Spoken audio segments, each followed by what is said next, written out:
In this episode, I'm speaking with Dr. Cindy Mcgovern, who is the author of Sell Yourself: How to Create, Live, and Sell a Powerful Personal Brand.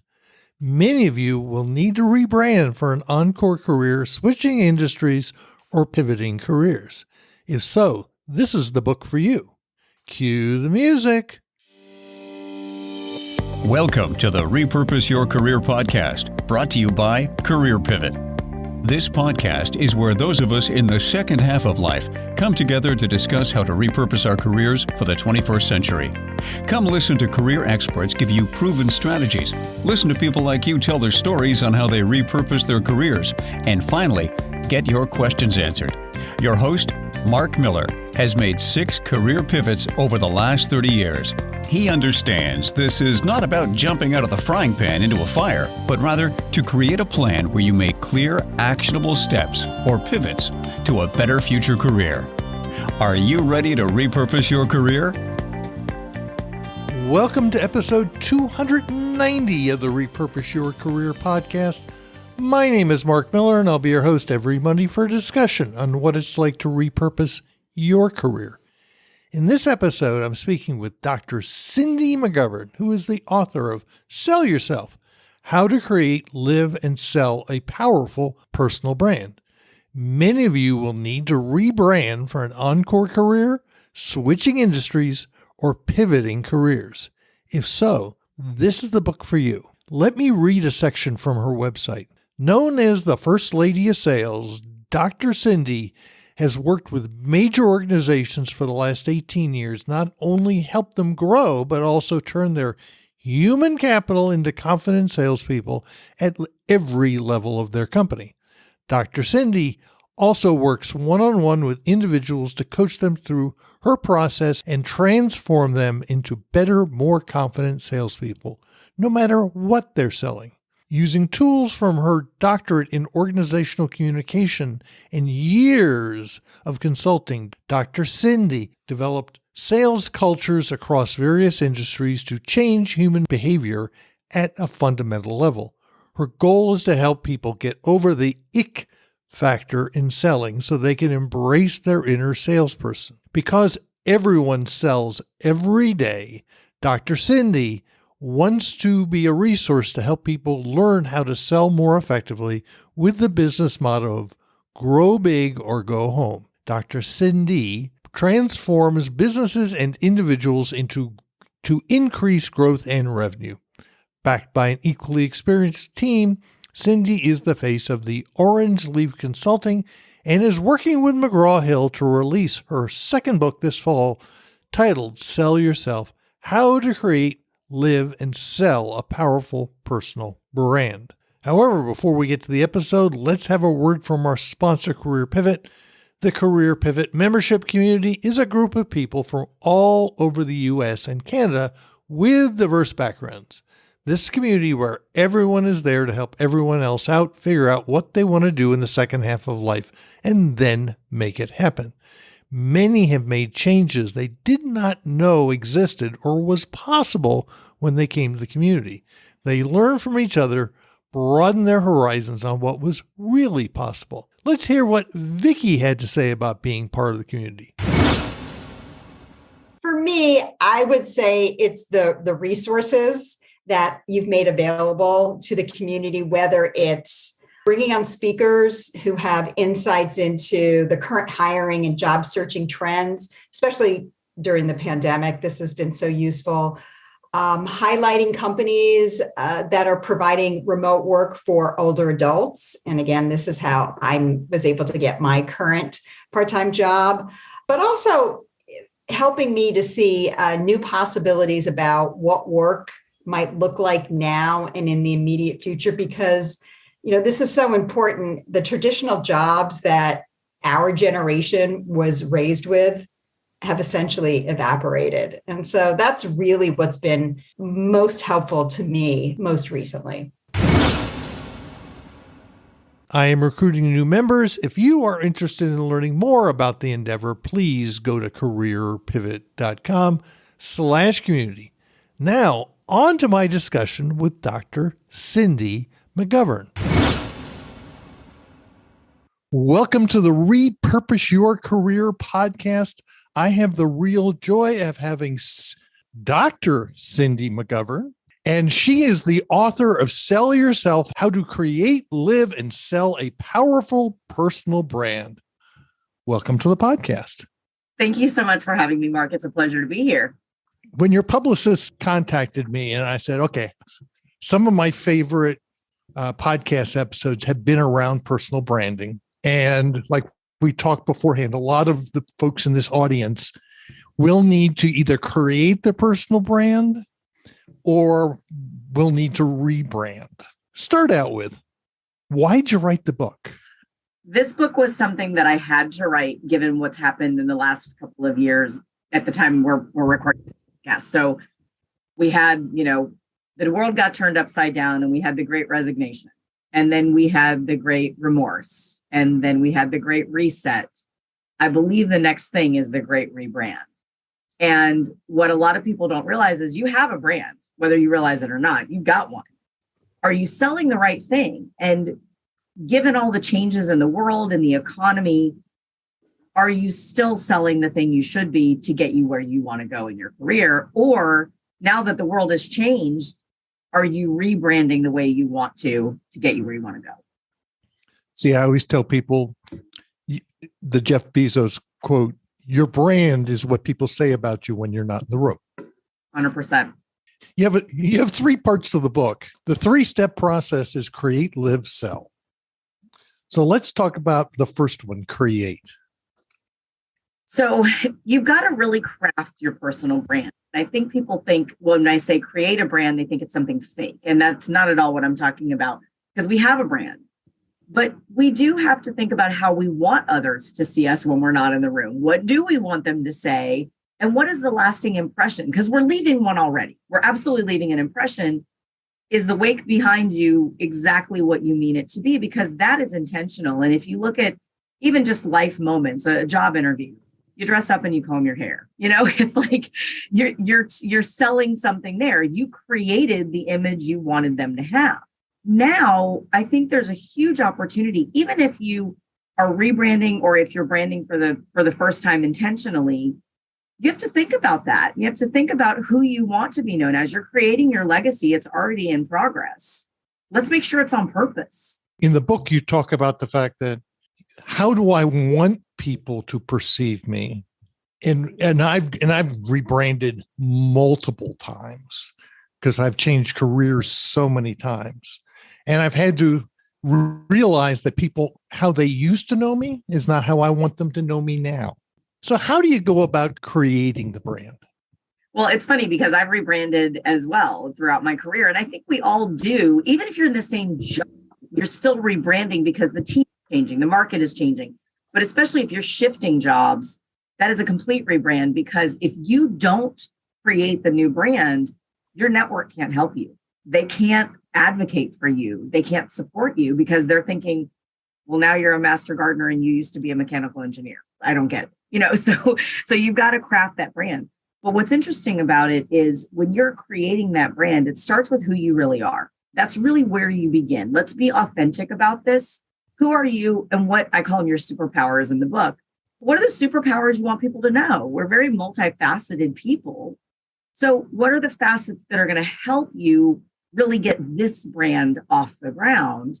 And you start selling that. So you start telling stories about your gardening, not about your engineering. It's small things with a huge impact, though. One of the things I claim is you need to get out and talk to people and find out how you are perceived. I used to, when I did branding work with people, I used to always enlist particularly adult daughters because they would see their mom or dad in a different viewpoint, and they could write the brand story in a much more braggadocious fashion than anybody. As a public speaker, you're the most hypercritical person of your own. Absolutely. Public speaking, right? 100%. Right. So what's the method again to create the brand? So the first thing is you think about the words that you want to be known as. So, simple exercise, think about your core values and then think about the words you want people to use to describe you. And then it's funny that you said You've got to talk to people because part of the creation is getting feedback. Then you ask others what are the words that they would use. And then you figure out where the disconnect is, because so often others see us in a way that we don't see ourselves, or we think we're selling this part of our brand and they're like, no, you don't do that. That's not who you are. And you're like, wait a minute, of course it is. I've always been this. So you've really got to get that feedback loop. And a big part of the creation is being open to being vulnerable and raising your self-awareness about your position in the world and how you are seen and what that wake is that you are leaving. And if you're not able to do that, you're not going to be able to create an authentic brand, truthfully, because you're creating a brand in a vacuum. You're creating a story, not a person. And we have to remember that whatever brand we're creating in this moment, these are the people that are buying it. These are the people that are going to buy into it. And so you need their support. You need their help. So that's the first thing. And then you start thinking about how that feeds into what you want to do in your life. How is this brand going to serve you? How is this brand going to help you get to your career goals or reach this, accolade or whatever it happens to be? And then you start looking at the pieces of your brand that are missing. Maybe you need to level up your skill set.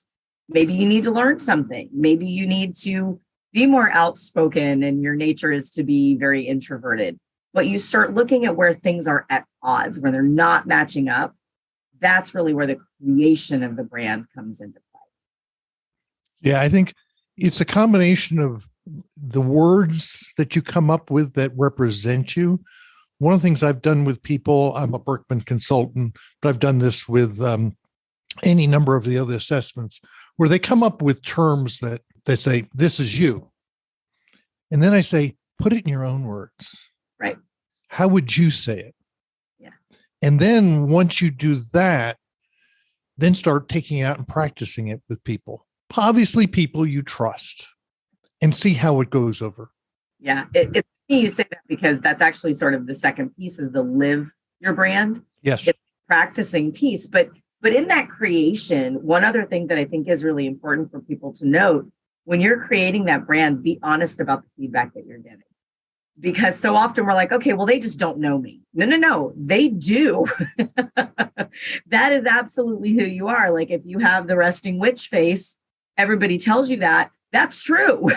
You have to recognize that. And maybe that's not serving you and you'd be willing to change that. You'd be willing to do something different to help you.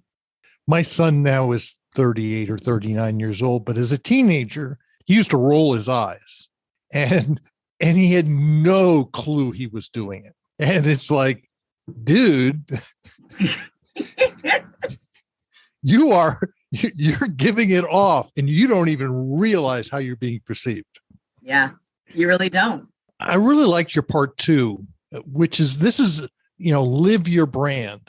And the reason why I really like this, because I've never found another branding book that actually says, okay, I need to implement this throughout my life.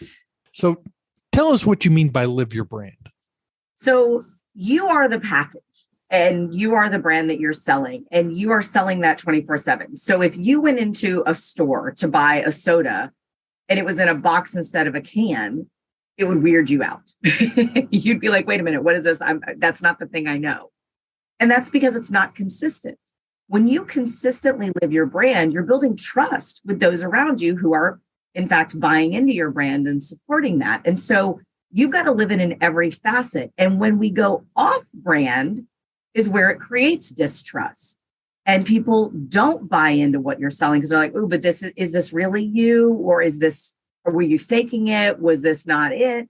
And I think people really don't recognize how important it is to be that every single day. And it's very funny. I was with a client earlier this week and she said, are you ever not Dr. Cindy? I just kind of giggled at that question. And I was like, I knew what she meant. I was like, tell me more about what you mean. And she goes, no, every time I see you, even if it's 12 o'clock at night, checking into a hotel, I've seen her before in the lobby. She's like, you're dressed professionally. You're always smiling. And I said that because that is my brand. And that is authentic to me. I'm an upbeat person. I love people. But when I can't be that brand, I don't go out that day. Because if I'm me at 70%, that's not the me that I want to sell. If a product doesn't pass inspection, it doesn't end up on the shelf. We have to remember that for ourselves too. Well, I want you to tell the story of the bikini girl. I can tell that. So all the stories in the book are true. And there was a young lady that was online, and she had two online personas. One was her in bikinis literally every day, different bikinis, beautiful, beautiful young girl, very model-esque. But her other Instagram and her other social media platform and even YouTube videos were her as a journalist, like interviewing people. And I even say it in the book. I know it's a little insulting, but I nicknamed her in my world Bikini Girl because I didn't know which one she wanted to be. And she was not living her brand. She was living two brands that was very confusing. And so if she had told me she wanted to be a supermodel, Bikini Girl, perfect brand, perfect. But it was at odds with this very serious journalist that she wanted to be known as. And I think that confuses your network when you're living two brands. You have a split personality. They don't know. It's like a restaurant that serves, two different kinds of cuisine. They serve Mexican cuisine and Chinese, and you're like, I don't know what I want to eat, so I'm not going to go. So we have to make it easy for people to understand what we want to be known as. The reason why I found that particularly because I end up with a lot of people who literally they have two sides to themselves. And this is particularly I found of creatives who take the creative piece and they put it in a little box and they put it underneath the bed and they put it away. And they just suddenly go, but I'm this creative. Well, which do you want to be? Nobody knows. Right. And they want to say, well, I want people to know both. The question comes down to is, again, what do you be known for? Make a choice. It is. And it doesn't mean that you can't have a creative facet to you. But we are human beings at the end of the day, and we love to compartmentalize. We want to file you somewhere. And so it's hard for me to file you in my IT file as well as my Etsy shop file, and you can sell them if it's clear. If Bikini Girl was interviewing people on fashion and fashion models and anything of that sort, if there was a common thread, would have made perfect sense. But it was very serious journalism on one hand and high fashion on another. They didn't match. Yeah, you also talk about your social media presence to make sure that you are not off-brand in your personal life. Like you talk about the one teacher. Why don't you tell that story? Yeah. So people forget that you can see social media 24/7. That's your highlight reel. And there was a true story. There was a teacher who was a elementary school teacher and wanted very much that for her to be her career, but she was posting pictures of her partying on the weekends. And parents were seeing that. And, in her mind, and I know the story, her mind was, but that's my time off. And it was like, but you have to remember, you're still selling to those parents on Saturday. On Saturday, you're still building the trust with them that they can send their kid to your class and you're going to set a good example. And that's not the example they're looking for you to set. So you're selling the wrong thing in that moment. You're not living the brand you think you are. It's interesting. Since we moved to Mexico, I only post on Facebook about once every 3 months, primarily to tell my friends back in Austin that I'm coming back or here's what's going on in my life. But what I do on the weekends, I'm sorry, I don't post that on Facebook. I stay away from, I personally find a lot of it to be very toxic, particularly in the pandemic. It was really good for my mental health. Yeah. Just stay away from it because people will perceive you based on what you post. It's very true. And I think the other thing that people forget is even if you post something and then you take it down, it's out there. It's already gone. I mean, when the internet started, people forget, but we used to call it publishing a post. We called publishing, if you remember these days. And I giggle because they forget that part. It's out there. It is somewhere in the universe that can be accessed. You forget that. Somebody could have taken a screenshot. And we live in a world now where even if you didn't post it, somebody else could. And I think that's the other piece that people have to remember about living their brand is you have to be able to defend your brand. You have to be able to be the narrator of that and recognize that anywhere, anytime, any place, somebody else could be taking a video or photo of you and posting that without your permission. You have to be you 24/7. So let's talk about, you have a whole chapter on rebranding. What are the challenges of rebranding? One of the biggest challenges of rebranding is your own network, because they will sell against you if you don't get their buy-in early on your rebrand, because they know you. And again, we love to compartmentalize it. They know you as this person who does this thing. And we don't like change for the most part as humans. And when you're changing and they're not, there can be all sorts of emotions that come up: competitiveness, jealousy. Even if they want to support you, they don't understand why you're changing. So we have to really be mindful of what you want your rebrand to be, how you're going to tell that story, and how you're going to gain support for that early on so that you get the lift you need to be able to live that brand. Because if you don't have that, it's going to be really, really hard. And especially if you're rebranding, I call it the second act, but you're in the second act of your career, you're rebranding, you're really pivoting to something new. You need your network to advocate for you. You're going to need former employers and colleagues to be your references. The last thing you want them to say is, yeah, but I thought they did this. Make sure they know what you want to do and how they can support you in the story you want them to tell. I have one gentleman who was in my online community who made a fairly major pivot. And one of the things he talked about in my online community was this was now a group of people who knew him how he was today, not how he was.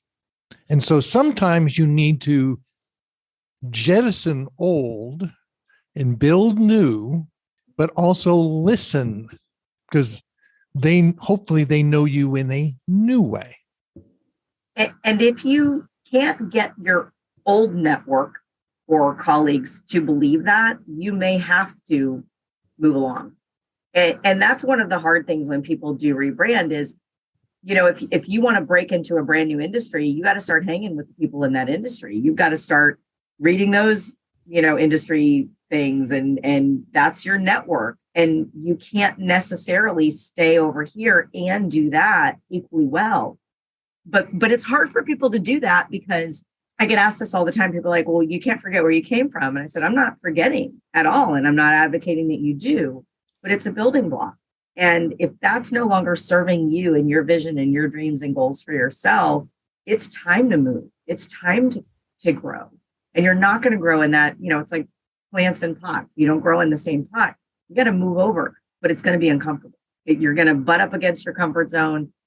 You're going to get some resistance from that network, listen to them, understand why they're saying this, but then also be able to, and I talk about this in the rebranding part, but defend your brand and control the narrative around it. Make sure that you're making them tell the story you want them to make, that they know the words to use.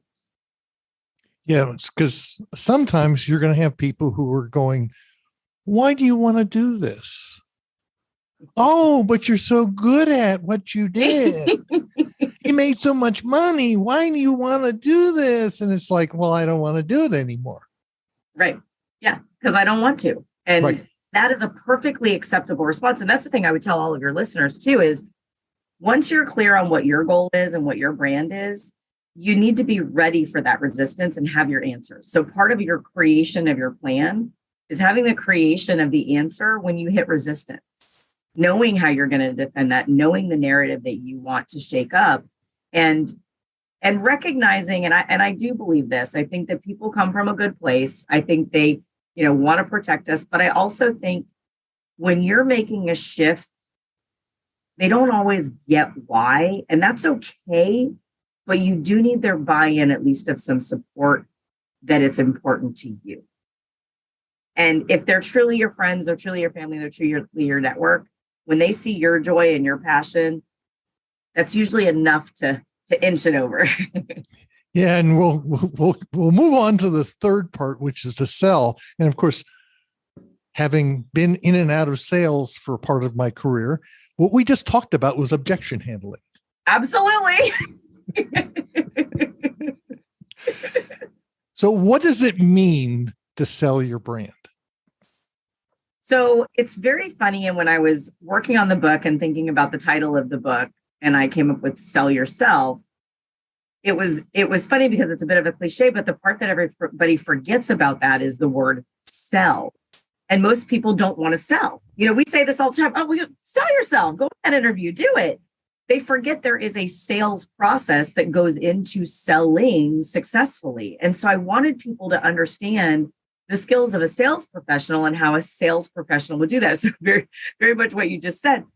We don't call it objection handling, but it is in the sales world. That is exactly what we're talking about. But just like in the sales world, you've got to have a plan for your brand. You've got to look for the right opportunity to bring those facets up.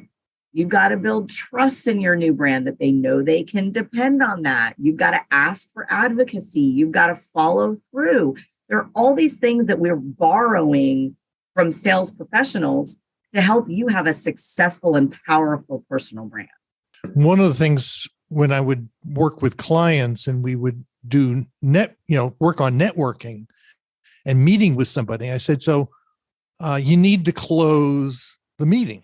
You need to close. And they go, close. I don't want to ask for I said, to close is to move to the next step, which says you have to ask for what you want.